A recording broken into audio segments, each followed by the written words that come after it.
good morning, good afternoon, good evening, depending on where you are tuning in from. That was our new outro. We were at the very last minute trying to do things, but As usual. because we wanted to have some pumped up music beforehand.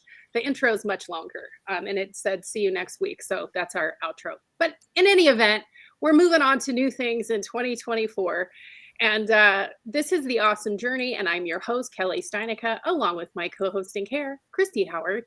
And we're so pumped today because I say it every week, and I'm always going to say it every week. We crushed it with our guests today. And what's super cool too is now we're booked out far enough that we look in advance and we're like, yes, like every time. And this was definitely one of them because Mr. Sean Riley, we have been waiting for quite some time, and we're so pumped to have you here today.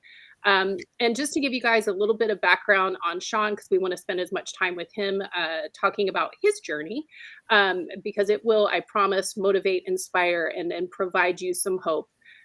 He is the founder and president of Safe Call Now. He also does work with Responder Health as well as Armor Up America. He is a former deputy for the San Diego PD, as well as a detective for Kirkland PD. Am I correct there? Okay. And he's also a national keynote speaker.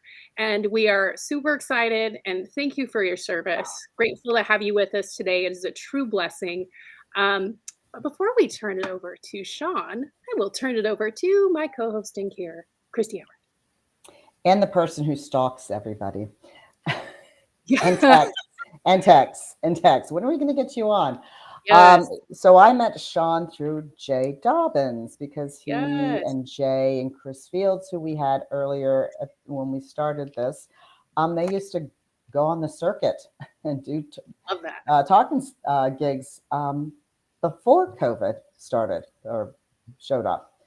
And just watching what he's done, knowing his story. Yes, this is one I've actually sat down and had dinner with.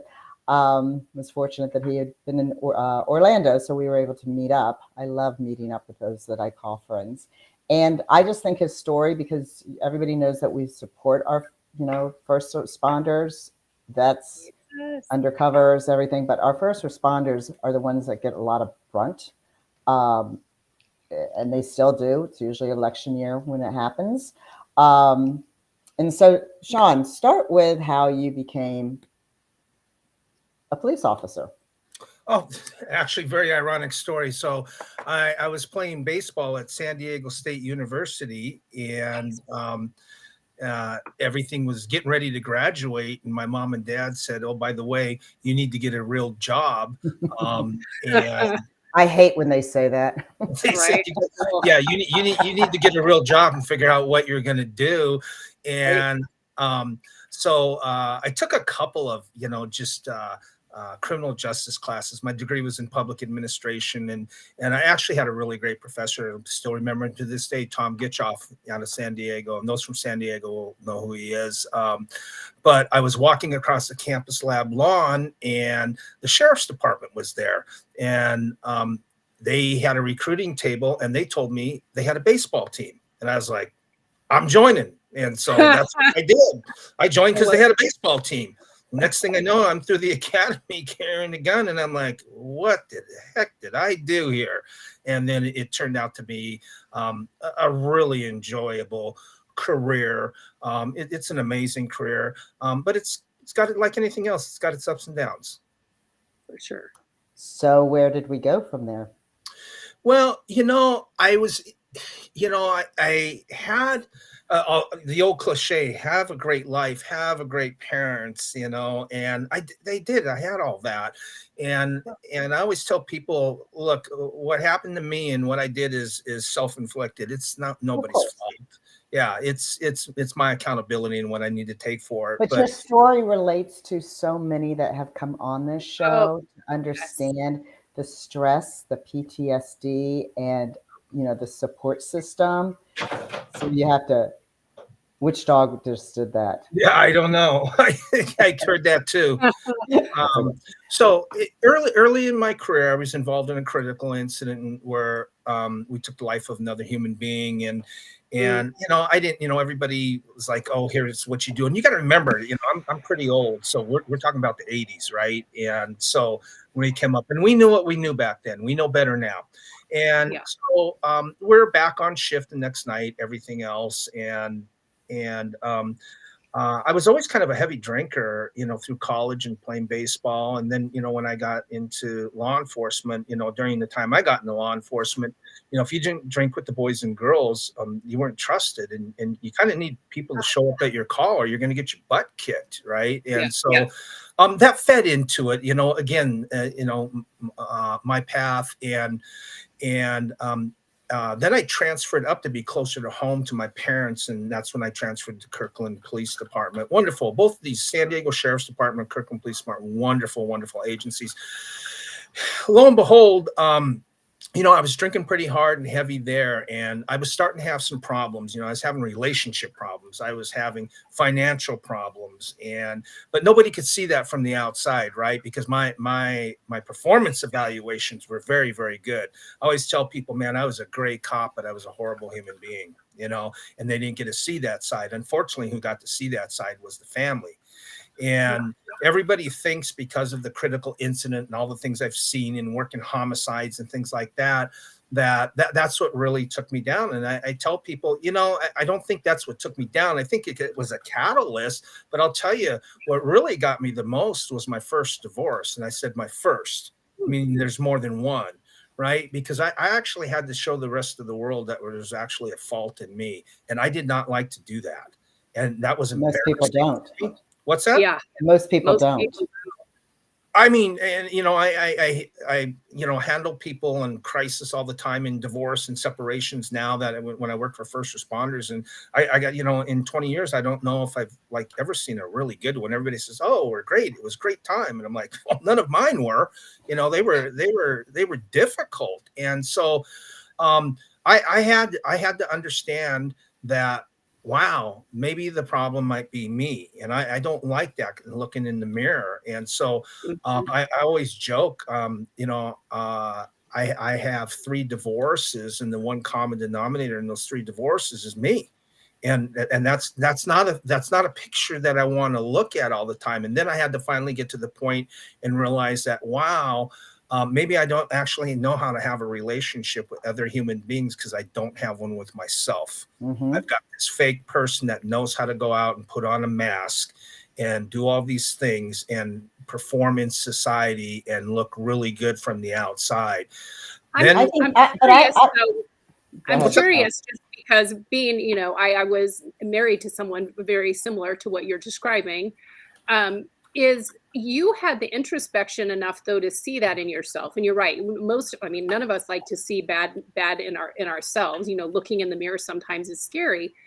But when you're surrounded, because this is one of the things that I can look back, you know, with my ex in my domestic violence situation, is he never shut it off. Like he was always on duty, and it was always everyone else's fault. But when you're surrounded by the same thing day in, day out, it doesn't really push for change. So what was it in you, or I mean, I guess maybe the divorce with him, it just made him worse. Like, I mean, like it when I left. I also believe that in our generation growing up, and I'm older than both of you all, we were not taught how to love ourselves. Because that was selfish. Oh, God, no. That was conceited. That was a narcissist over being selfless. You can't love another person if you don't even like yourself. Well, so the story gets better. So after my first divorce, and I see Billy Mitchell's on here, man. Billy Mitchell is the best peer support individual in the United States of America, and I'll back that 100%. And anyway, so in order to overcome that divorce, then I had to go ahead and fix what that appearance looked like. So I started working on everything on the outside of me, not knowing at the time that my whole inside was screwed up, right? And so I started getting into bodybuilding, running testosterone, and, you know, just to get the edge, that was my justification, right? To be a better cop and everything else. And it's a bunch of crap, but that's what I used. And lo and behold, my body started breaking down, and I had surgery, and then I had Vicodin for the first time. And I got to tell you, for some odd reason, man, Vicodin was the absolute wonder drug for me, because guess what? I didn't have to deal with my finances. I didn't have to deal with my feelings. I didn't have to deal with anything. And I didn't have a hangover, and I could go to work, right? And but then you got to keep that up, and it goes from, for me, it went from being a choice to take these pills into full-blown addiction as a cop. And so now I've got to hide this whole other thing and really look good on the outside, like I have my act together. And people had their suspicions, and they were 100% right about me. And lo and behold, I always joke around with this is people go, oh my gosh, you got all these years of sobriety now, and next month will be 19 years. But everybody goes, oh, you've got all these months or all these years of sobriety. And it's like, hey, it's not like I did it on my own, because what happened on March 17th of 2005, the federal government decided I was going to get sober. And I got indicted. I got indicted while being a police officer by the federal government for doctor shopping, and I was 100% guilty. And I remember going and telling my father this, who's since passed, and he's had the biggest influence on my life. And he said, you dug your own hole here. Are you going to take your lumps like a man, and what are you going to do about it? And man, that was the biggest shot anybody ever gave me in my life, man. That ego and everything. Look, man, I was a type A personality. I played Division I baseball. I worked in gangs and in homicide and these other things. And, I was just feeding my ego like crazy. And I became this really, not a great person. Outside, if I talk to you, you'd think, oh, wow, he's really nice. He's really personable. But inside, man, judgmental, agendas, everything else. And luckily, the federal government was my biggest supporter. And I pled guilty because I was guilty. And I pled guilty to one count of obtaining controlled substance by misrepresentation, basically lying to doctors to get medication is what I did. And I went to treatment, and then I was on probation. I got sentenced to 3 years of probation. I got off early in 2. And fortunately, I get the chance to go speak at probation conferences. And I tell them all the time, you guys saved my life, because I wasn't going to change my behavior. You had to be willing, right? I mean, it wasn't, because a lot of people in that situation would be resentful, like, screw you. No, don't get me wrong. I wasn't. I went back. So I still have a relationship with my probation officers and stuff. They've been great to me. But I go back, and somebody asks, hey, how was Sean on probation? And I'm waiting for this just glowing report, and they go, oh my gosh, she was horrible. And I was like, what? I thought I was the best. You guys gave me 3 probation officers, so I must have been really special. And it wasn't that way. So I had ego then, because it was a process. I was still blaming others, right? And it's that transformation. So I love it when people get help early on and they start taking that journey, because you'll watch that. Because when people blame other people, it doesn't really. They just have to take the walk, and sometimes they have to walk themselves. But when you walk alongside them, sometimes you can connect with them on your experiences, and it helps move them a little faster. But and of course, I was, when I first got indicted and turned myself into the marshals and got all handcuffed and leg ironed and all that stuff, I was going to take on the entire United States government. I was going to sue them. I was going to take on there. And then, I realized that I was the problem and not them. And that's a humbling moment. And but the humbling moment came from my father. And, he stood by me during that. And he was not happy, don't get me wrong, but here's what I really respected about that situation is he was my father. He was not my friend. And he guided me and loved me as a father. There's a huge difference there between I love that and everything else. So that's really important. And that's one of the many life lessons he taught me. So that's how I got to get started in this business. So I resigned, and I started working a program and working to stay sober, and I started making amends. I went back to the police department in front of the entire police department, made amends. That sucked. I Man, I was bawling totally and sniffling. Man, they deserved it. Look, I brought on all this chaos that none of them deserved, and I remember my chief was really mad at me. My chief was one of my biggest supporters at the time, and rightfully so, man. I violated his trust. I mean, he was upset, and so I wrote him an email and said, "Hey, you might not have responded to this, but I just want to let you know, man, I wasn't going to change my behavior, and you did the right thing. I know it didn't have to be easy to go to the federal government and turn me in, but you did the right thing, and yeah. I'd like to, let you know you saved my life." Next thing I know, I get this email back, and he wants to have lunch, and we've been great That's friends, great. Love that. and so what it taught me was, these people that maybe I thought were my biggest enemies were sometimes my biggest supporters, because he taught me a Yeah. very big lesson about forgiveness. Yeah, and I think it's interesting because no matter how old we get or where we are in our life, because what I took from your father's response was almost that dreaded thing. Like I was always like, man, I wish my parents would just yell at me, or ground me, whatever the situation. Instead of doing the whole, I'm just disappointed in you, and whatever that looked felt like, there is no, like, that is the worst thing on the planet, is to know like I've disappointed the person or the people that I look up to the most. I was just dealing with somebody the other day, and they're in the thick of it, and their ego and pride, and they won't eye contact me, they won't anything.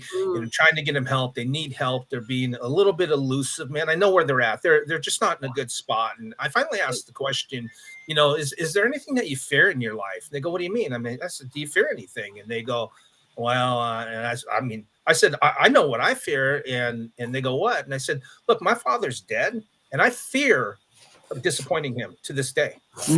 Disappointment. I feel that. Those are things that keep me humble, right? It's not a scare tactic. It's not anything. It's okay to have fear and still be healthy, in this life. Yeah. Well, because we still have, my father passed away 25 years, and when you just said that, I just got goosebumps because, what I do, the older I get, when I was younger and doing this dumb stuff, I would be living in a different state, and I get a call, and I miss those. I used to call them my hassle phone calls. I miss those calls because it kicked my ass and made me, pull my head out of my ass and make me realize, wait, he sees in me and something that I don't see in myself. Yeah. So, what I would give to have just one more, and I know you are the same way with your parents, Sean. Oh yeah. And you, Kelly, Kelly and I are daddy's girls. So one more call, but having a father, and even, your mom was very supportive of you, Sean, but our fathers, again, when they're disappointed to us, it's just like, wow, you just be pissed off. As you said, ground me, just, yell at me.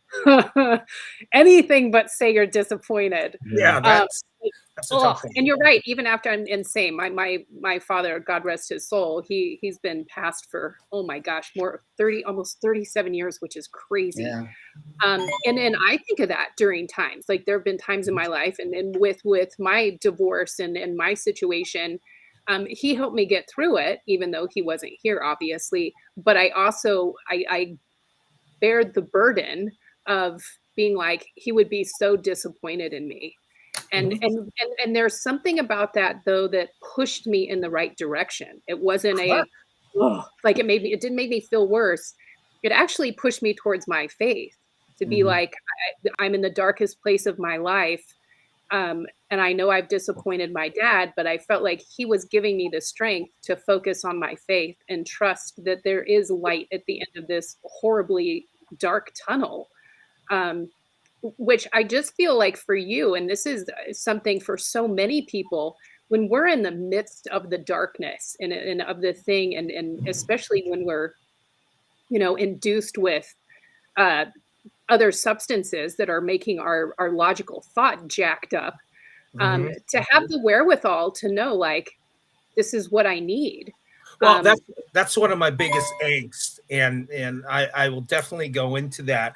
You know, I, and I guess I just want to backpedal here a little bit, because I mean, Yeah. I look at the title of the show, This Awesome Journey, and I'm telling you, where I'm at now, it is an incredible journey. I'm not going to say I liked every part of it, because man, there was a Oh, lot no, of parts I not did not fun. like at all. But it made me who I am today, and I didn't get to where I'm at because of all the successes. I got to where I'm at because of the failures. There's no question in my Amen. mind about that. So what happened after that, I went to work. I went back to school for chemical dependency counseling, and then went to work in a For you. treatment center.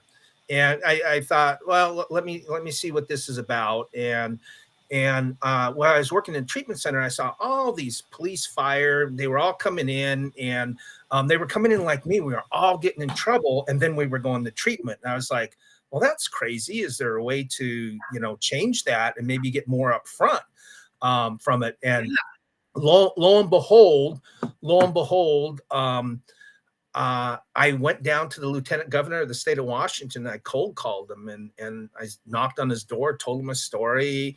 And he says, what do you want? And I said, $500 in the cell phone. I think I know how to help people, within this system. And working in the treatment center helped me understand the medical system and insurance and how all this plays together, and why people come forward, why they don't, who gets things financed, who doesn't. It helped me understand all that. Yeah. And he said, you're thinking way too small. We need to pass legislation that guarantees confidentiality for those people that are coming forward, because we put them out there and break them. It's our job to fix them. And in 2009, we passed legislation. And at the time, we didn't, out of the state of Washington, and we didn't realize that it ended up protecting the whole United States. And we started this little hotline. And it's a funny story. Somebody's, why do you use the 206 number? I always use the 206 number, no matter whether you're calling for Florida or whatever, is because that establishes court jurisdiction. And they go, wow, you really thought this out. And I did think that part out. But the reality is that was my personal cell phone number, and I didn't have the money to get a cell line. So I used that. And that wasn't until I finally turned it over when I could afford it. Right. And so Love that.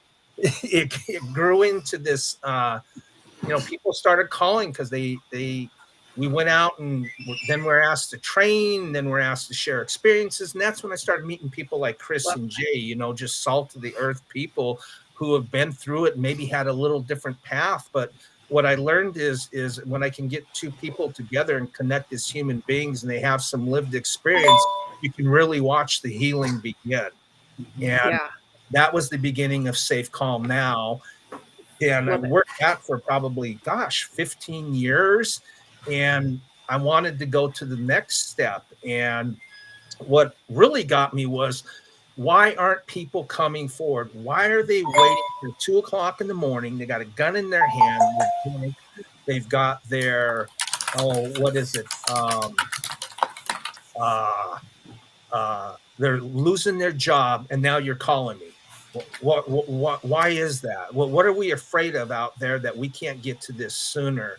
So I started looking at a system like, hey, what does the medical system look like? Why are some people entering it, and why are some people not? And why aren't people getting healthy? And as I did that, I started learning a lot.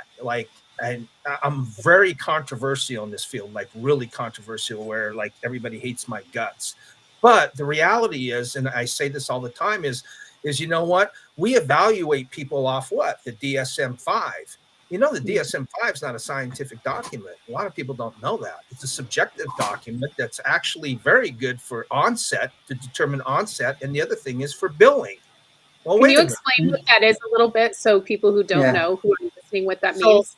In layman's terms, the Diagnostic Statistical Manual, there's version 5, and I think they're getting ready to do 6, is basically where a lot of professionals got together, whether they're psychiatrists and psychologists, and determine what these disorders are in our brains, right? So it's subjective to each one. And so they got together and decided what it is, so that they could get on the same page and talk the same language. Totally makes sense to me, right? It kind of morphed into that's how people will get paid, right? If they submit a claim to the insurance company. So now the insurance company's talking the same language, right? Makes total sense to me. Makes total sense at that point. But I've seen some people refer to it as the Bible, and it's like, well, it's not the Bible if it's not scientific, right? And so my question is why do we do that? That's the only part of the body that we do that with. We don't do that with the knee. We don't do it with the heart, right? We do it, but we do it with the most unpredictable part of the body that we can't control. Yeah. So I started learning all these things, and it's really amazing because when you have knee surgery, right? They know exactly how long it's going to take, what your medicines are. They know what your rehab time is going to be. But the insurance companies also want to take that same model and they want to apply it to the unknown brain, and it's impossible. Yeah, that makes sense. Right? And so, well, here's another thing we do. I also found out, through some type of traditional programming, you read between the lines, but traditional programming, when I was looking for help, I called HR and HR gave me a number, and then this number gave me a list of things. And I look back at that and I'm like, so here's a guy who's totally whacked out of his brain on Vicodin and drinking, right? And you really want me to make some smart decisions about my mental health and my care. That's not going to happen. And it doesn't happen today. It hasn't changed. So one of my questions was, why are we letting people do that? If I couldn't do it and I'm watching other people can't do it, then and now we don't allow that anymore. You don't get lists. I hear people hey, give me a list. Well, even if I gave you a list, you still wouldn't know what to do with it. Right.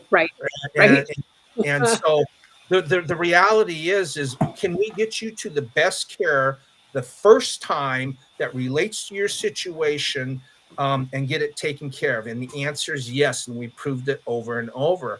So then I remember we started testing this model out in an agency.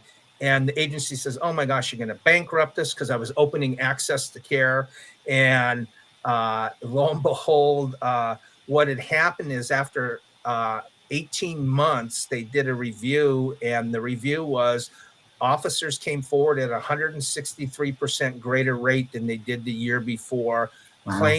Claims to workman's comp went down. Costs to their overall healthcare system went down. And then, lo and behold, the chief documented that 15 lives were saved in 18 months, and they were all in. So I'm feeling really good about myself, and I'm really got my ego back up and going. And then my attorney and my accountant call me, and they say, hey, you can't do what you're doing anymore. And I was like, why? And they said, because you're a nonprofit and you're competing against these private companies, you're going to lose the status. And I'm like, I don't really care, because first of all, I hate running a nonprofit. Number two is I suck running a nonprofit. And so, and I suck at fundraising. So no, I don't want to do it. What's my solution? They need to open up another company. And I said, I don't know how to run this company. Why would I do that? I want to, because I pull in questions, Billy, and I agree with this. And I have a thing about EAP, because, first of all, as he says, people don't use it, because when you're under stress, you're going to call somebody, they don't know anything. You've got to go through everything. And I have but makes you feel more stressed. Exactly. And the medical, the company says, well, we have EAP to help your medical health, and you only get to go 3 times. That's it. And then you're on your own. Right. Where Claire is from the UK, and they've got free health care. However, with the mental health, it's months or years. They're just it's like ridiculous. But the other factor with just being a first responder, and this still happens even though there's so much help out there now, or so many resources out there, is there's still that portion of, well, you're a first responder and people giving you shit for going to do something. Certainly back with my ex as an example, it was frowned upon. If you were someone who was saying you needed help, you got shit from people around you. and it wasn't encouraged. And, you know, nowadays I feel like it's so much more in the forefront, but there's still part of that thing. And we've had this with other guests, is being a part of, you're so the hero for others. And you don't know how to be the hero for yourself, because you're dealing with things that normal human beings, and regardless even of what you were saying, you see things that we'll never see on the regular, and supposed to be able to compartmentalize, you know, deal with what have you. So, and I see you've got a thought, so go ahead. Well, that's a great point, and so I want to address that. And I can only speak from my personal experience because I think others can relate to me and Billy. But I remember going to the academy the first day, and it's just the way it's set up. Look, it's not any one individual's fault by any means. But you know, the very first day I got an ethics class, and then my second class was us against them. You are different, right? We set the tone from my first day. I am now, and what does Brene Brown say all the time? Whenever I measure myself against someone else, I'm going to up myself, I'm going to down myself. So what do you think we do called command presence? We up ourselves, right? I am better than you. That was just me. Others may or may not have that personal experience, but it was made very, and Billy says, yep. So it was made very clear to me that I am different, right? So if I am different and I have problems, other people go to the psychologist, not me.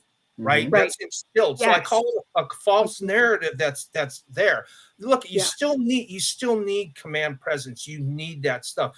And I tell this little story where we have three ego states. We have the adult, we have the child, and we have the teenager. And ironically, our cities and everybody expects us to always be in that adult ego state, you know, that's professional, that's rational, that's thinking all the time. However, the one that gets the most training is the teenage ego state, that's impulsive, that reacts. And the reason why that is that way is because the teenage ego state is the one that pulls the trigger. It's the one that runs into the burning house. So you reinforce that ego state and not the other two for 20 or 30 years. And you're wondering why you got a butt head when they retire. What do you mean? You created it. I mean, I don't have any letters after my name, you know, but I can read papers. I'm okay. You know, it doesn't take a rocket scientist to figure some of this stuff out. It really doesn't. And I think that's what led to so we started with these thoughts and started looking at how do we help? And we work with Olivia Johnson, and we got some doctors together, and it's like, how can we change this? And lo and behold, I'm sitting on my front porch here in West Virginia, and actually, I think it was just before the pandemic. I can't remember. I think it was just before the pandemic. And I get this call, and the person says, oh, yeah, I'm with Aetna. I'm really done this nationwide search, and I'm looking to partner with you, and I want to learn more. And I said, yeah, okay. And I hung up. It was like someone was joking on me or something like that, right? And so they called back, and it was, no, it really was them. And so we started down this another amazing journey together. And I'm going to tell you, and they laugh about it all the time, but to go through their vetting process was like a 10-year rectal exam. It was horrible. It was. I mean, there was every little bit. Well, they needed to make sure. Well, no, they do. For example. I vetted them too, so it goes both ways. Not that they cared, but I'm just letting you know. And then it was about a 1.5 year vetting process, and then we came together and said, hey, how do we help people? And then I developed this program called Responder Health, and it's responderhealth.com. And it's just done some amazing changes in the medical field and the way people are getting help. We're now moving it over to other populations, and you'll see it end up probably going to the general populations. But why not test it with the hardest one first, the first responders, right? Yeah.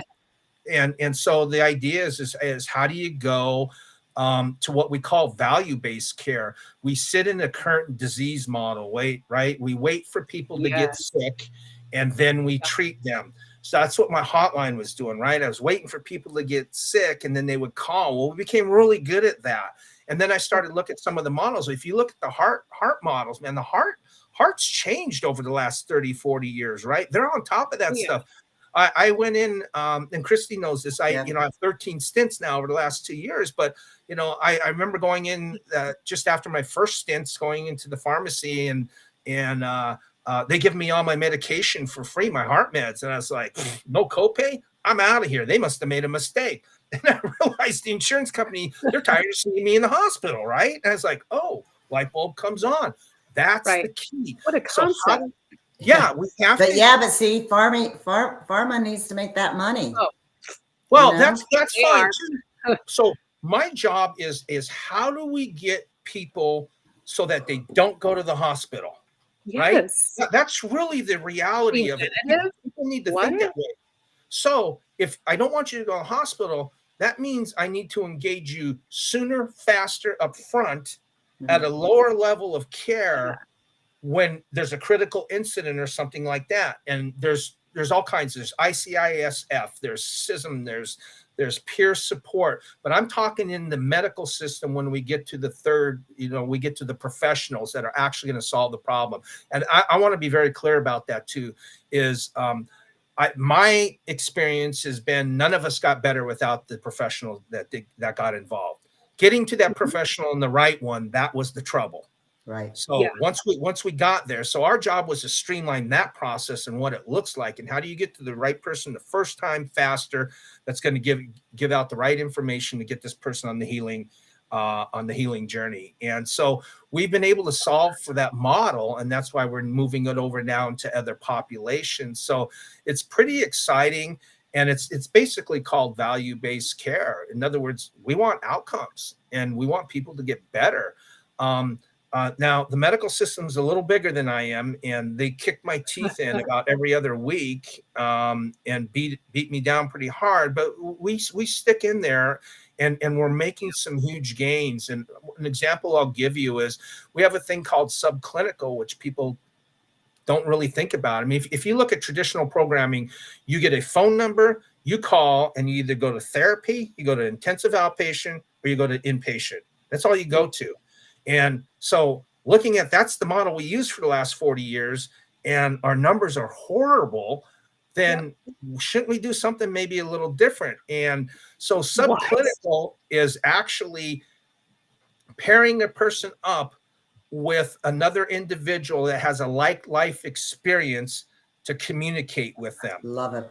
So what it allowed us to do is, and I hear this all the time, and I don't care if you're a treatment center or a therapist out there, you're going to hate my guts when I say this, but I always hear this term.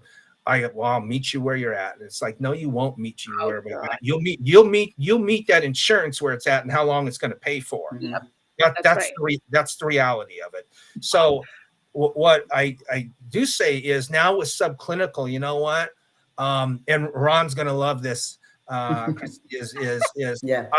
get to love like Jesus, man. That's all I have to do. I get to love you when other people won't, and I can meet you where they're at. So all of a sudden you call that hotline and you say, man, I'm drinking the fifth a day. Screw you. I ain't going anywhere. You know what? I'm not asking you to stop, because what's our current model? My friend Hamilton Baden says this all the time. Hey, if you raise your hand and come out and get help as a cop, what are they going to tell you? Well, Sean, you're going to have to quit drinking. You're going to have to leave all your friends. You're going to have to go into this group, and you're going to have to do it every night. And you're going to do it for the rest of your life. And if not, then you're just going to have to wait till you hit rock bottom. Well, and even Claire just made the comment, which goes, it says people are still worried as first responders that admitting to mental health issues will impact their career or promotions, which is important for the senior leaders. The senior leaders still have their issues too, to talk about their struggles and how they still manage the progress, because the senior leaders have been have been just putting it underneath the rug and just dealing with it. Well, the reality is we all have issues, man. And so I know people want to go, well, these are first responder issues, but let's really get down to it. These are life issues. Okay. And we have life issues, and they impact us. I will say that the first responders, what they get exposed to will it's like whack-a-mole, man. It is going to bring those to the top. If you have not dealt with them, then what you see out there and what you deal with is going to let that volcano blow. It's just the way it works, man. Absolutely. So that's where we can get up to the sooner part. And I had a deputy chief tell me one time, he says, you know, I've been to IACP for the last 5 years. And he says, you know, our number one topic is suicide for the last 5 years. And we haven't changed and our numbers haven't changed. And I'm like, I know, man, I'm watching this thing. He says, but it's, he goes, people do really care. And then we get back and what happens is we've got an overtime issue. We got a staffing issue. We have a discipline issue. Our time gets stretched and it gets put. So it's not an individual, you know, I can blame it all on leadership. I'm going to say it's a systems problem. Absolutely. Because they're worried about the logistics over worried about the person. I mean, I was going to say, it's all about procedure. It's not about the human being. I mean, and that's the bummer. Yet as a first responder, you're going out there to take care of the human beings. Well, but here's the problem is and now leadership, I own this and you need to own this too. And so does the medical system. We've become very good at managing paper and not people. We should be managing people and then supporting it with paper. And we've got it the other way around. Yes. Totally agree with that. And I think that's why so many have not been successful with getting treatment or reaching out. One, it's difficult to go through the process. In the general scheme, I'm not talking about necessarily through you, but I've seen, I have many retired officer friends, and when they've struggled, it's been a difficult time, so they give up. It's too much of a pain in the ass, and I'm not going to do it, and it doesn't work for them. So even the ones that have been trying. So, I mean, and my feeling, quite honestly, when you're saying like, when you're a disruptor and when you're shaking things up and they're up your ass, that's when you know you're doing stuff right. Yeah. Well, and we took care of that because that was one of the things I remember when I was going to treatment. I got the federal government breathing down my neck, rightfully so, at the same time. And I'm going, well, I can't leave my children. I can't leave my children. And the reality it was, I was not there mentally for years for them anyway. And now I can't leave them and they need me all of a sudden. You know what I found out later in life was they didn't care whether their father was a cop or not. What they did is they wanted a happy and healthy father. That's all they wanted. You know, and I couldn't see that at the time. So what we did in our system is look, what are the barriers to stop people from treatment from the perspective of the patient? So the patient is always going to be financial, right? I mean, finances, and trust me, when you're in crisis, your finances usually aren't that good. Right. And so you have to overcome that. Then the next one's going to be family. I can't be around my family, you know, and then I can't travel and everything else. So what we did with these agencies that we work with around the country is we went in together and we picked the treatment centers. I went out and vetted them all, right? And then we honed it down and we said, hey, I want you to pick out of these what you think would be the best for your people. And we took care of the finances up front. We had the work time off because some people are, you know, single parent, you know, single income checks. And lo and behold, we have one system that's just phenomenal. As soon as you hit the hotline and then you get over to Responder Health, you get an automatic 30 days off with pay. No questions asked. Now, if you get arrested, that doesn't count. And you know, I tried that in my position. I got arrested with the HR, and then they said, "No, timeout. That don't work." And I was like, "Darn." Anyway, so they get 30 days off with pay. They get all the deductibles and out of pockets are paid for by the agency. Wow. Right. They got their job when they get back, and they pay for any travel. They come forward. Now, my question is, when they come back, are they like, you know, a black spot? People be like talking. No. Perfect. No, because you wonder, that's society. Yeah. Well, now I'm going to be judged because I went to go do something that a lot of people haven't stepped up, and I'm going to come back, and now I'm going to have that judgment on me. Well, I think people know we have a problem as a profession, right? I think they know, maybe just not know what to do with it. So I think that part is slowly going away. But I get that question all the time, you know, especially from people Yeah. coming out of treatment that'll call me. It's like, hey man, I go back next week. What do I do?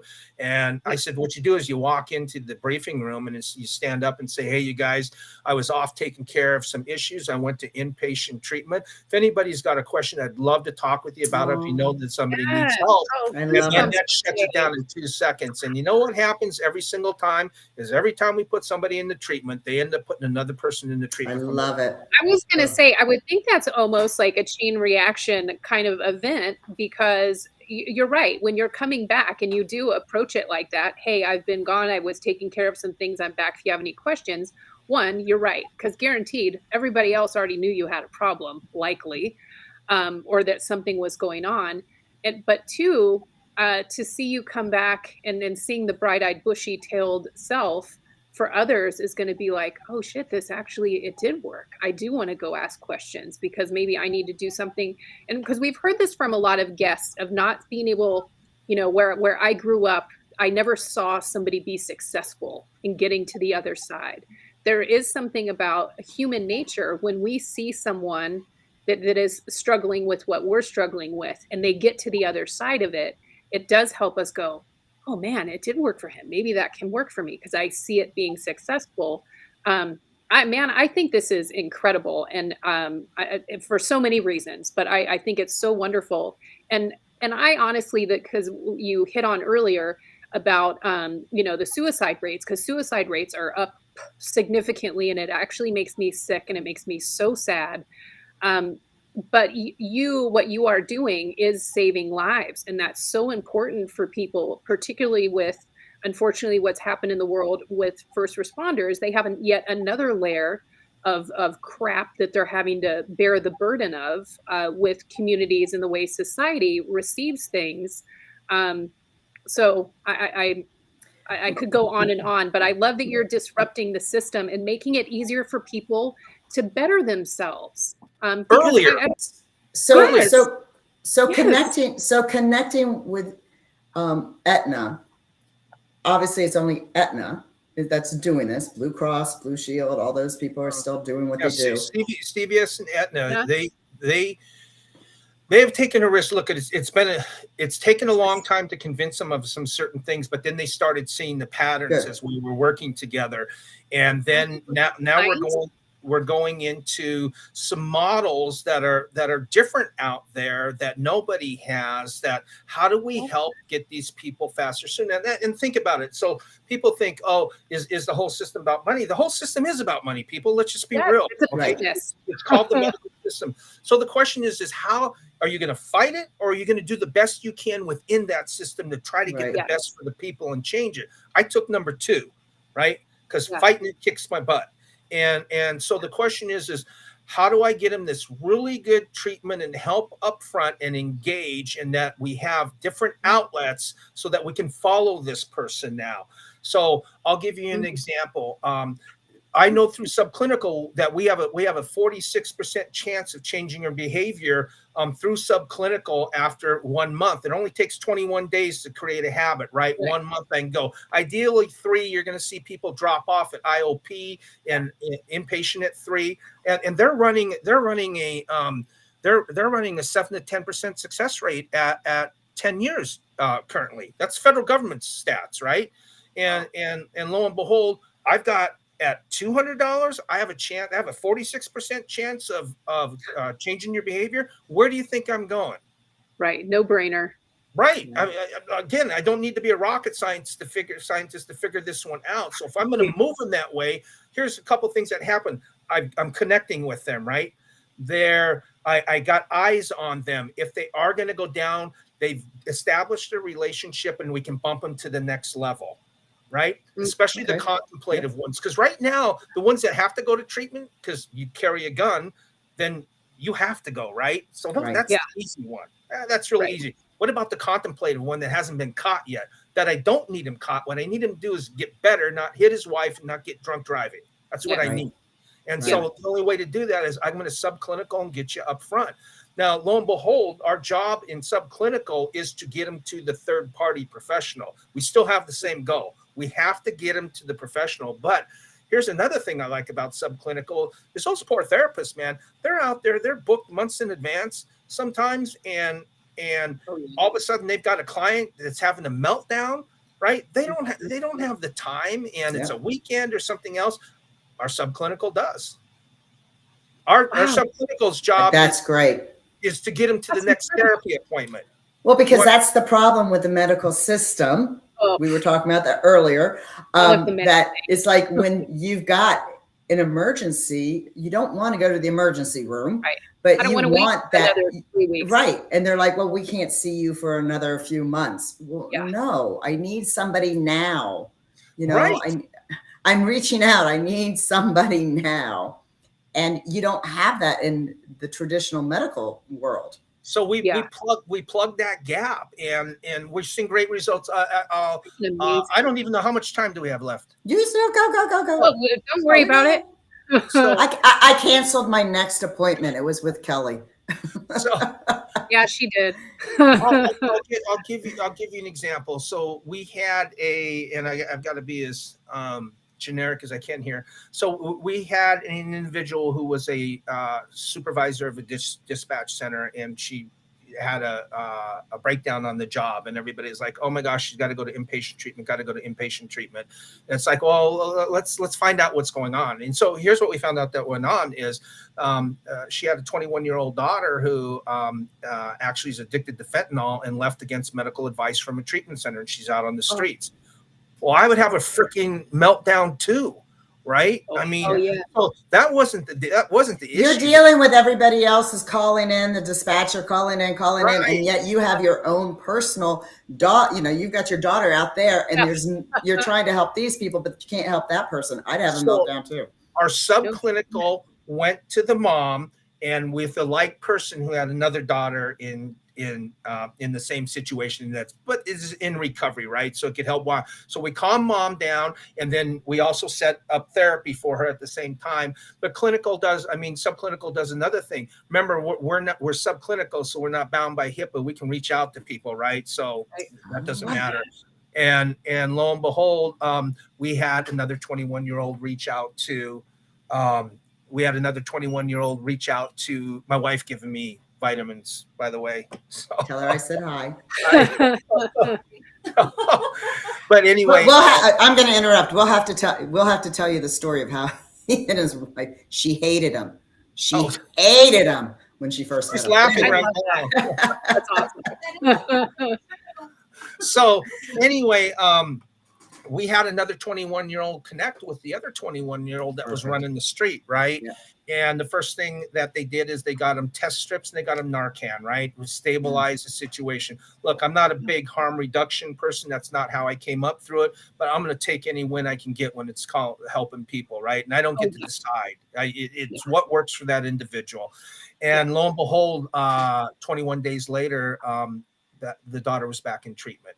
We won at subclinical. Yep. We won. Now that doesn't mean it goes subclinical and I have to bump it up, or it doesn't mean that I don't have to go inpatient first and then sometimes bump down, but we have a complete system, a continuum of care that catches all of that. And then, I had to look to be honest with everybody, I had to look at the money, man. The bottom line is, if I can do this cheaper than somebody can showing up to the ER, I'm going to get what I want. That's what it comes down. So if I can serve you, and here's what happens. I did the same thing. Well, you guys can figure out I'm a little bit of a chatterbox here. But anyway. We love it. Totally.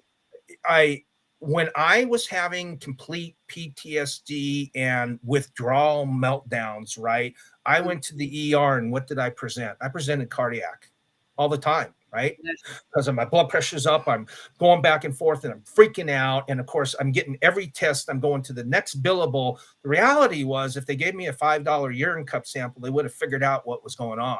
Yeah. I'm not blaming them. No. What I'm saying is we need to stop that process and get in there and help these men and women. And now we can do it. Well, first of all, you should do the P test first and then do all the other tests. Well, it's funny. I'll never forget this. The day I was indicted, my probation officer comes in there and she goes, give him a urine test. He's going to test hot. And I was like, and in my mind, this is how sick I was. I was like, I was offended. I was like, don't you Of know who I course. am? And I was like, and the reality was, yes, she knew exactly who I was. Exactly. That's how she wanted you to Yeah. be. I saw She you. knew everything. She So, knew everything. Oh, it's so crazy. so it's no longer a nonprofit, it's a business. However, you're trying to have other people not spend the money that we've all put out for Correct. unnecessary stuff. And what I like for the fact that with the woman and with the daughter, you also took that other step and said, hey, we need to find another 21-year-old to go talk to Yes. this 21-year-old. Yeah. You don't just stop and say, okay, here you go. You're fixing the whole problem and saying, hey, let's see how we can take care of somebody else to get her off the street. Because we all know Right. how Instead of just popular fentanyl is these days. I mean, it's, Oh, you Well, know. and a lot of times, you guys keep bringing up these great points. You're going to keep me talking here. That's right. Is really the family is the most important. You're going to hear that over and over, and I we love know that. it, but we don't it's realize easy. it until it's all gone. But the reality is, we get a lot of family members call us not the first responder, and because right, I created chaos in the household. Whatever that looked like, I created it. And so, but the I'll be very sexist here. You know, the wife calls and says, hey, you know, here's what's going on. And our job is actually to work with the entire family. Because I know even if you get the sick person healthy, if they're not on the same page and the family's not rotating in the same direction, we're going to have conflict when they go back in. That's Absolutely. welcome to life. Yep. And there's probably therapists on here that know what the name of that is, but that's what I see that happens. So the idea is sometimes we won't even talk to the first responder for quite a while because we will work solely with the partner. Because look, sometimes if you can work with the partner and get the partner healthy and going in the right direction, that get the kids going in the right directions, sometimes the partners don't want to be left behind, and they see that and they can change too. Human beings do really weird things. And so be ready for it all if you can.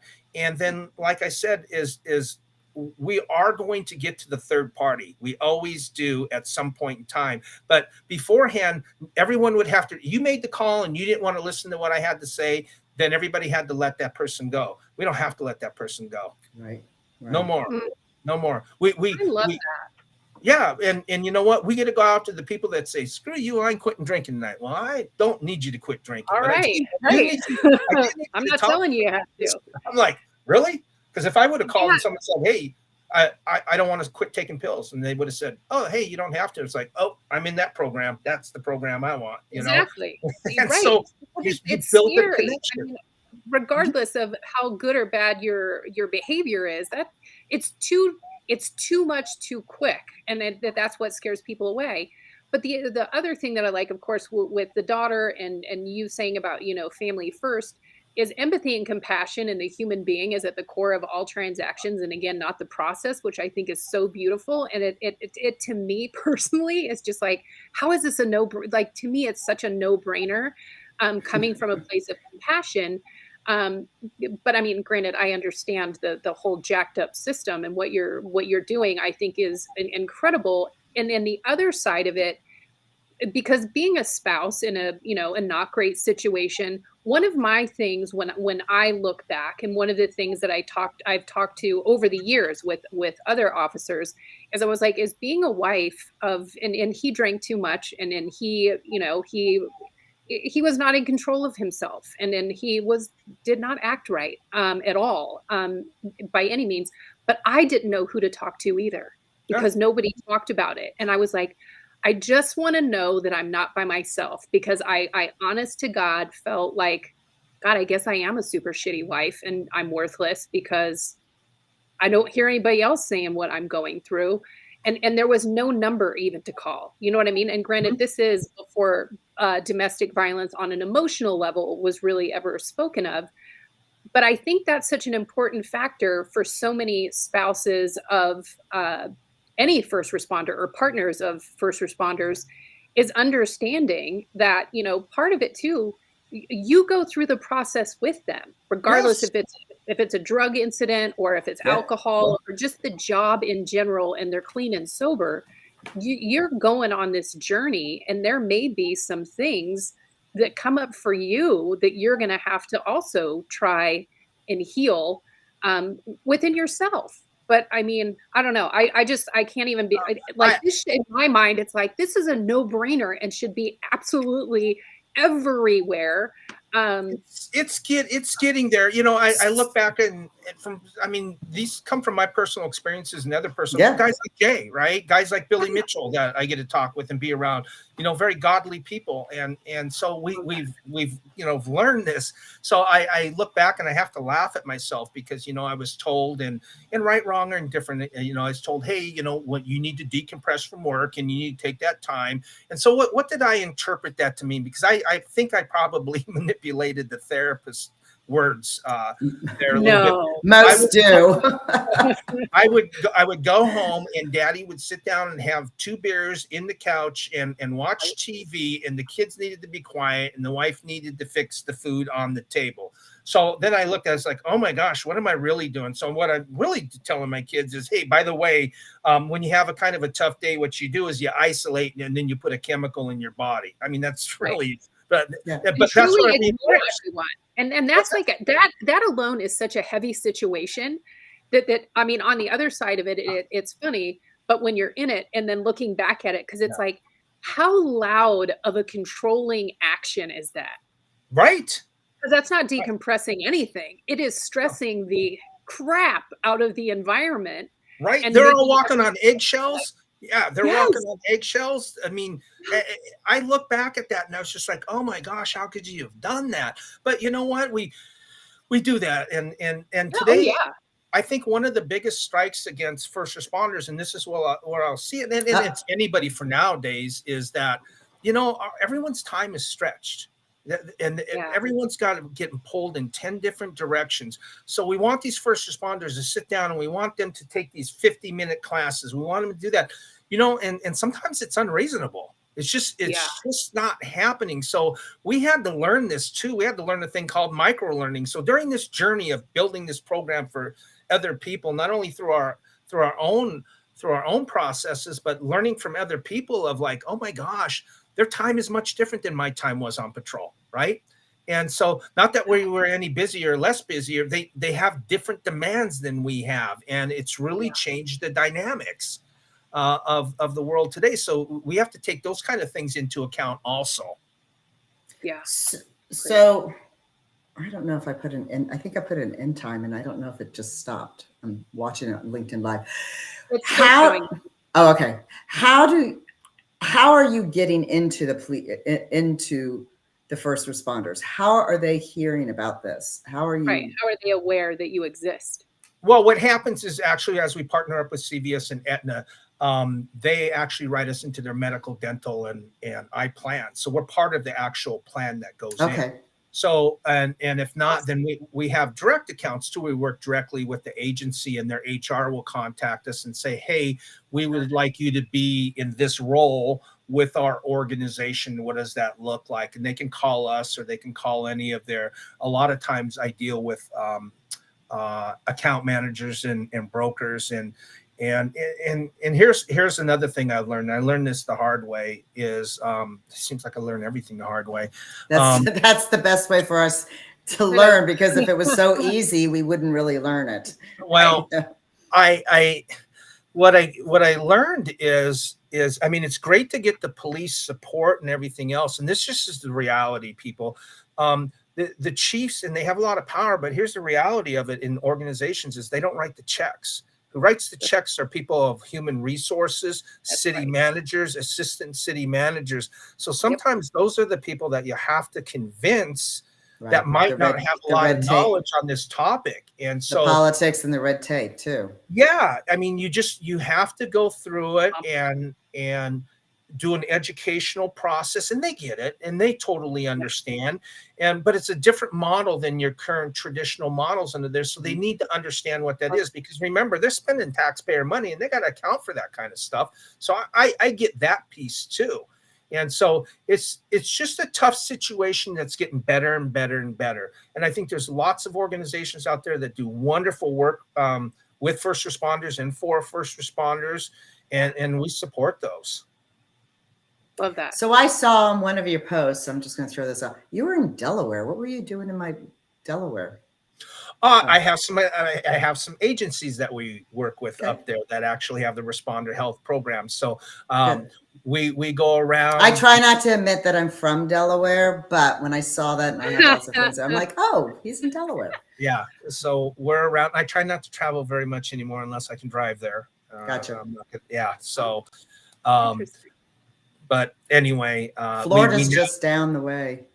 Well, no, it is. I can drive there, but Yeah. we hire retired first responders who are account managers that go in and do Love the teaching it. and education, and so they Love go it. for a vetting process, and it's really neat. But you know, what I really want to stress to people too is, man, make sure you call Safe Call Now.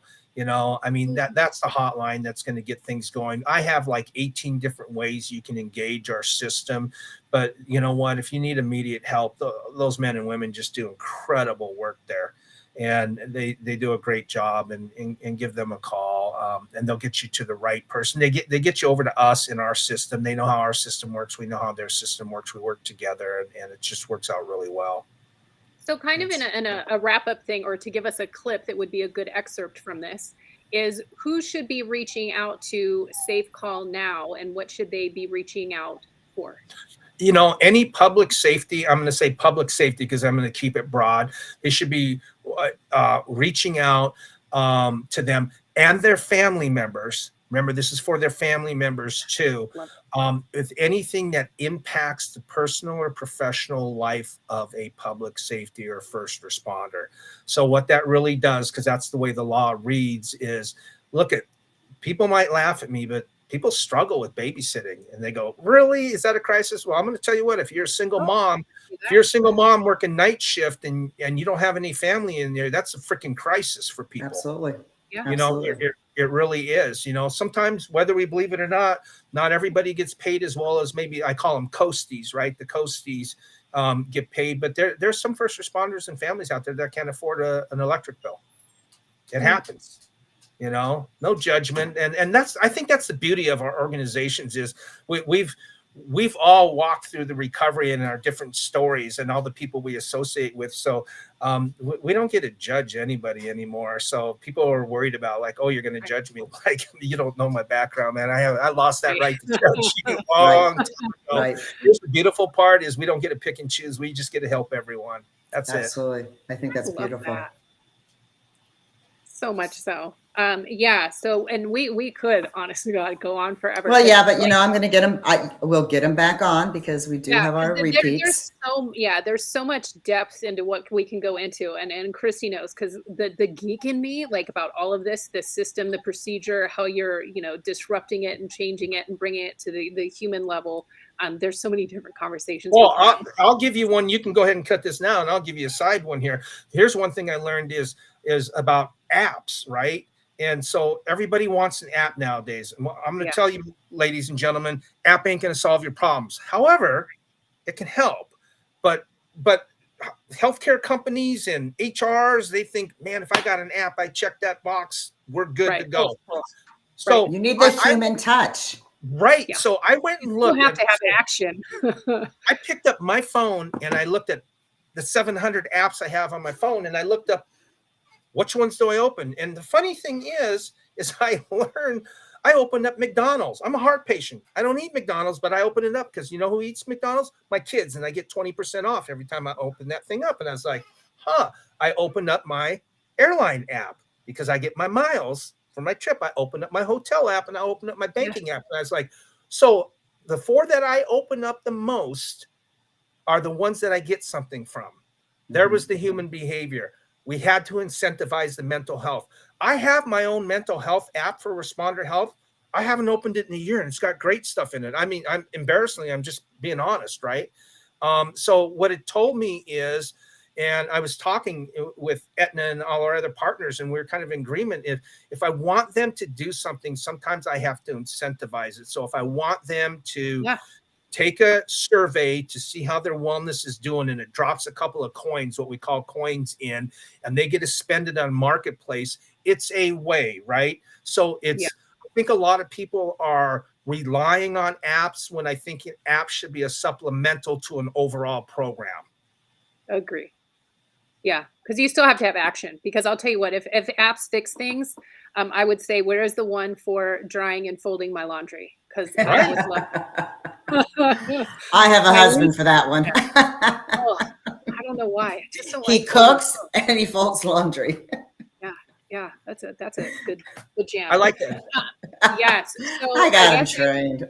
yeah, as we start to wrap here, final thoughts, and what can we do to help you? And for anyone that is listening, we will share all the links in the comments that we've talked about today, as well as in the post promo.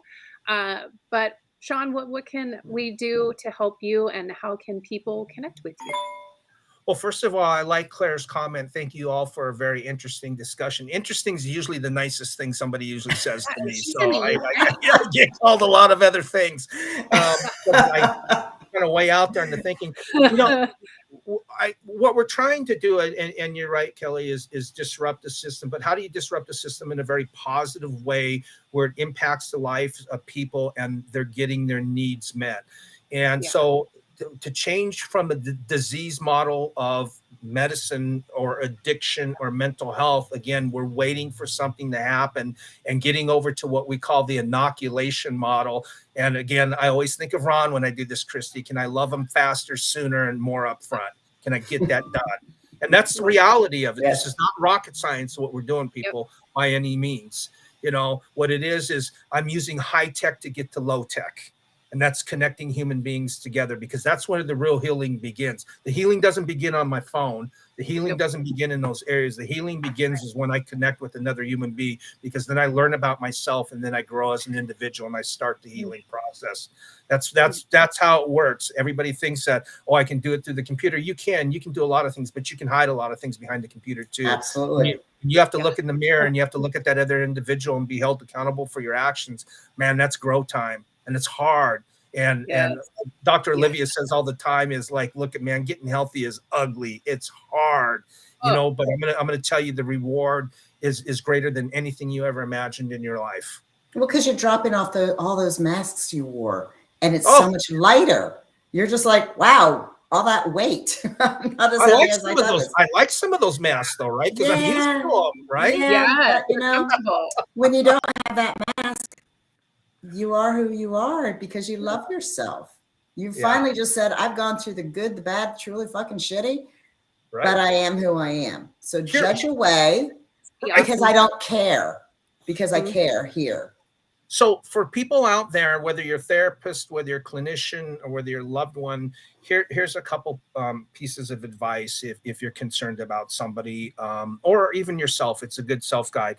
And I only give my kids 2 rules, and it's going to tell me what's going on. And I give first responders the same 2 rules too. Show up when you say you're going to show up, and do what you say you're going to do. Any deviation from those 2 means something's going on. That's all you have to do. Let's not make this really, really complicated. Getting people help for mental health issues is not a complicated issue. We have currently have a complicated system right now to get that help, but that's changing. So let's make this really simple. If you're not owning up to the things you're doing, and you're late daily, and you've got an excuse, then you're not showing up when you say you're going to show up. It's really that simple. Yeah. So true. I love it. Christy? I already got a date for you, so behind the scene, I'll just grab you. Because you were literally, when we started this, Jesus, I'm going over a year. You were one of my first, I texted you, and we were going back and forth, and I'm a nudge. I'm persistent. When I want something, I get it. I wasn't going to let you down. It got me, it took me almost, 20 years to get the man that I told on the first date that we were going to get married.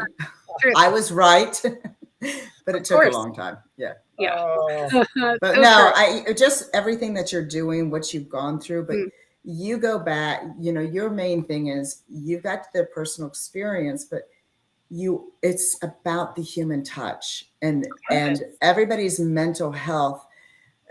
It's still it's getting worse. It's getting worse. the so much. suicides, the thought of suicides, but now it's like, but we can, but it can get fixed if people stop putting it in boxes over Correct. just having the touch, the conversation, and not saying, stop drinking. You've got to do this. No, you don't have to do this, but let me share my story, or, I think you bring up a great point there, because the reality is how do we take this old system that's set up this way and get it into here and make sure it's paid? Well, we can't flip that switch overnight, because that's not going to work. I tried that one too and got killed. And so you need to take those steps in there. And I think, having the human touch, if you think about this, who's the doctor that you listen to? I listen to the doctor that has the connection with me. Yep. I listen to the therapist that has the connection. Absolutely. If I walk into your office and you say, you got your computer out, and you see me for 3 minutes and say, you need to do this, this, and this, I don't do one thing. Right. I do not do one thing. Because you're not connecting who I am. No. And Dr. Alex Kahana did this study. He's a dear friend of mine. And they did a study, and what they found out on pain management patients was that the doctors that spent the most amount of time with their patients got better. The one with the least amount of time, their patients got worse. However, the caveat is the ones that spend the least amount of time made the most amount of money. Oh, imagine that. Of course. Because there's boom, boom, boom. One after it's a. But now I can't fault every doctor, right? Because they're in a system where they got to get billed, they got to get reimbursed. So I can't fault insurance, I can't fault the doctors, and I can't fault the person. So instead of fighting about whose fault it is, we need to figure out what the solution is and start working towards it. Yeah. Amen to that. And got a big battle. It sounds like a no-brainer when we say it all, right? And on so many things that you just said, because one of the statements that I make very often is, if growth were easy, we'd all be doing it. Growth is hard and growth is painful. And as far as doctors go, that honestly is how I do choose a doctor. I was in a real bad car accident when I was young, and I have awful neck and back issues to date. And when I go to a doctor for, whether it's a slip disc or, some of my nerve situation, if they immediately are going in their computer and wanting to give me pain medication, I'm out. Nope. Right. I don't need to be drugged up and in pain. I need probably physical therapy. I need some hands-on treatment, or at least try to figure out where I'm at instead of just throwing medicine at it. Because I am not a medicine person. I know there's times when people need it and it's a necessary item, but I'm just not one, because years ago, samey, getting on something, and then I was like, oh, well, this arthritis medication is making me nauseous. Oh, well, here's something for the nausea. Well, now this is doing this. Well, here's something for this. And I was like, you know what? Screw all of you. I'm not taking any of this crap. And went to, and start taking vitamins and doing other things. But that's just me. And that's how I look at stuff, because pay attention to who I am in my unique situation. I am not a diagnosis that you punched into your iPad. Thank you. Then that feels awful as on the receiving end. That's just my experience and my I had a doctor when we were over on the other side of Florida, and it was just my checkup, my yearly checkup. And he, you have to go do blood work. When I came back, he walks into the room. He goes, "You're in kidney failure." I'm like, "What?" I'm a very healthy person. He said, "Yep." How are you? Yeah, exactly. I mean, that's literally that. And first of all, I never liked the guy, but it was the only doctor I could find in the area. So I said, "How am I on kidney?" "Well, these numbers." I said, "I'm on a keto diet. Could that have possibly, changed those numbers?" He goes, "Oh, yeah. So you felt that you needed to come and tell me that I'm on kidney failure. However, you didn't ask me what I was, if I was on a diet or something like that." He goes, "Well, go back and get blood work again. Let's go make some, go spend some more money." So I did. And guess what? My numbers were good. Right. So I have to have that connection where it's sort of like, do I really need to take that? Why am I taking this test? Right. But it goes, I think, back to the core of all of this, of why that, and this is just me personally, because to me, it's like, duh. because we don't want to be treated as a checkbox on a sheet of a procedure from someone. We want to be treated as individuals, as human beings, because regardless, if the three of us were going through the same medical situation, whatever it is, we would all likely need different treatment because we all have a totally different background in our history of our medical, our health, what have you. But what we all want is to feel like we matter and have the human touch. I don't want to pop something into a computer and have it pump out what the diagnosis is. Sometimes I just need someone to be kind, like you said, the numbers, and I would be, I mean, I'm a data geek, is knowing the difference of the recovery and doing things that are from the perspective of, hey, let's be proactive instead of reactive. Let me wait till you're sick instead of preventing you from being sick, and I struggled with that with some of my medical issues, is a lot of preventative shit isn't covered. And it's like, how does that make any sense? Well, and so here's where I got to give CVS and Aetna. I know, man, I used to rail against insurance companies, but I mean, they're listening. This is the fourth largest company in the world, or fifth largest company in the world. I'm actually impressed. Their CEO is like blowing it out of the water. That we're actually bringing common sense back to the situation. If you think about this, I know that's pretty shocking to people. We're bringing common sense back to the situation. And I think it's really important that they're listening and making these changes. But when you have large companies, things don't change overnight. That's just the reality of it. And I kind of, that took me a little bit to understand, but I'll tell you what, they're moving fast. And I couldn't be more proud to work with them, that they're out there seeing that we can make this change and make this different. You don't see that from companies, but they're trying.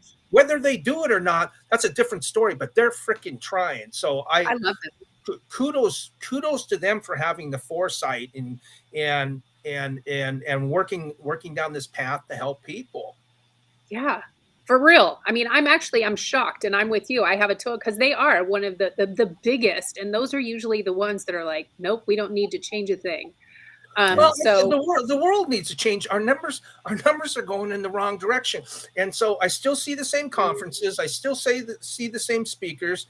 And Christy, see me, I've kind of come off the trail. I only did this because for you guys, I'm out now to work on this other side of things. And if they do like us. They do like us. We can always get these people to stay on. And so what happens is they're using the definition of insanity, right? Because our numbers aren't changing. I'm even giving the benefit of they're not going up. I'm just saying they're not changing. And quite frankly, they're not changing. And do we think of, everybody is like, oh, let's get to 0 suicides. I'll tell you what, I'll take a 3% decrease in 1 year because I'm moving. Those are stupid things to say. Because that even I think, but that's the mentality that's out there. It makes zero sense is what it does. That's the only thing that zero belongs in, is that will never happen. Like, that's so unrealistic and lame. But again, my wife's right here, the one that hates me. Hi. He doesn't look like a hater. I don't hate him anymore. It's just the initial, when you meet Sean, he can be a lot. Well, that's what this lady said here. Very interesting. He grows on you. I mean, I was, because Sean and I have known each other, but we got to have dinner with your Aetna person in Orlando with my husband. And I felt like because I already knew who he was, Yeah. And I mean, I will say he is the first guest that I haven't been like interrupting. Did you notice that, Kelly? Because I'm an interrupter. Yes, I did notice. I did. Oh, really? Because I thought you guys were interrupting a lot, because I had a lot to say. Really? No. He's good at what he does. He went easy on you. I love, and I tagged you, Ben and Jess Owens. You guys they're up in Georgia, but they were in the out. I saw that yesterday. Yeah, I think you guys need to meet. Yeah, yeah. So, but anyway, that's to get back to the. It goes back to, I feel that people have their judgment of first responders. I mean, I dated a cop, and I've dated too many people, but anyway, but the whole thing is they don't realize what you all, they see what you all do. However, they don't really understand. They don't understand. They don't understand. And that's why, you have everybody hating on you all because of one bad cop or whatever. But yet if somebody needs it, who do they call? Well, And so to have that thought, that mindset of everybody hates me, yet this is my job. I've got to go over and take care of somebody that hates me or could, blow, the domestic thing and they've got a shotgun. Well, that fucks with your head. So here's two things. I think America's really put first responders in a different position than they have before, because you know what, whether they like it or not, they put those men and women in the counseling role, in the medical role, in the therapy role. Yep. And not what they were trained for, but they put them in those situations, right? And they expect them. Just like if that doesn't happen, if the police aren't handling them, either the ERs are or jails. That's what American society has done. We put them in those three categories, is from what I can see. And those are the wrong places to be dealing with them. But that's what America expects. And when something goes bad, which it's going to, that's reality. It's going to go bad. Then we're all up in arms. And I'll give you the most controversial comment here, and you guys are the only ones that get this, is I remember after Rodney King, and this is before probably a lot of people on here remember, but after the riots, you know what we got after the riots, after Los Angeles? We got better riot gear. Well, there you go. Yeah. That's right. Did we get training on anything else? No. No. But who's in control of all that training? Yeah. City councils, everybody else, the ones that were screaming the most. You have the ability to change this. You have the ability to change the mental health. You have the ability to change everything else, and you don't have to go out and defund everybody. You have the ability. They actually create the problem and then bitch, piss, and moan how nobody's fixing it or how they can fix it. Just elect me again and I'll come in and fix this problem. But you created the problem. I mean, I don't want to go down that path because it is fascinating the way that they deal with things and looking at numbers. Because doing this show, I will say that's one of the things in the geek in me, seeing so many data points for, recidivism, for, suicide, for all of these things. I'm like, if you were to put these numbers out in an annual report for any business, take it out of context and put it in, they would say this business needs to be shut down or completely revamped because it is an epic fail. Yep. But nobody does anything with them. It's amazing. An amazing in the most horrific way, because common sense left the building a long time ago, which is probably why it's so amazingly refreshing that you're bringing back, and that it's being adopted though. Like I honestly, CVS and Aetna have like gone up several notches for me today. Well, I mean, I've always liked done it. It's they see it too. I think they're frustrated by certain things, and unfortunately, whether it's med-express or whether it's the ER, it seems that's how we're supposed to treat our stuff nowadays. And there's so much more that we can do, but again, you've got to build the system so that they can do it. And now we've got it in one system, and we've got 6 more. We're putting it in this year, 6 more different professions that we're putting it in this year. And our ultimate goal is to get it to the entire population. And so, and I would like to tell you guys that, man, we were so smart and we planned and mapped this thing out. And that's not the truth, because the truth is they beat the living hell out of us. And we have to figure it out. Like, there's no way you could have mapped it out. Yeah, you just had to know. People go like, oh, this is brilliant. I'm like, oh yeah, we didn't really think of that. We just dove into it and thought we fell into it by chance. I mean, and there it is. And I'll make my statement. I mean, God scripted this whole thing because we didn't have the ability to script this, and nobody has in 40 or 50 years to change the system. So it's not us that's doing it. I can tell you that right now. God does have his hand in a lot of stuff. Oh man. Yeah. I would have so love many to have you need to come back and talk again about all kinds of stuff that we're doing. Absolutely. After we Yeah. end it, I'm going to give you a date and you're going to say yes. So we got Yes, to we figure will. I've out- got to And build I the camp now. Yeah, because I So think this tell- is the perfect note to end on, because God has had his hand in all of this for the three of us to even be sitting here today having this conversation. Yeah. And to everyone for joining us and getting today. to see Vanessa. So we'll just bring her in Yes, I next mean, time. all sorts of bonuses today. Right. Yeah.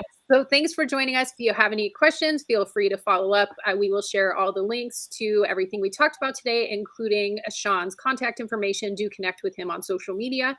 And we will also include that on post promo. And until next week at 1:11 p.m., remember, Eastern time, that is, remember, we are all on this journey together, and together we do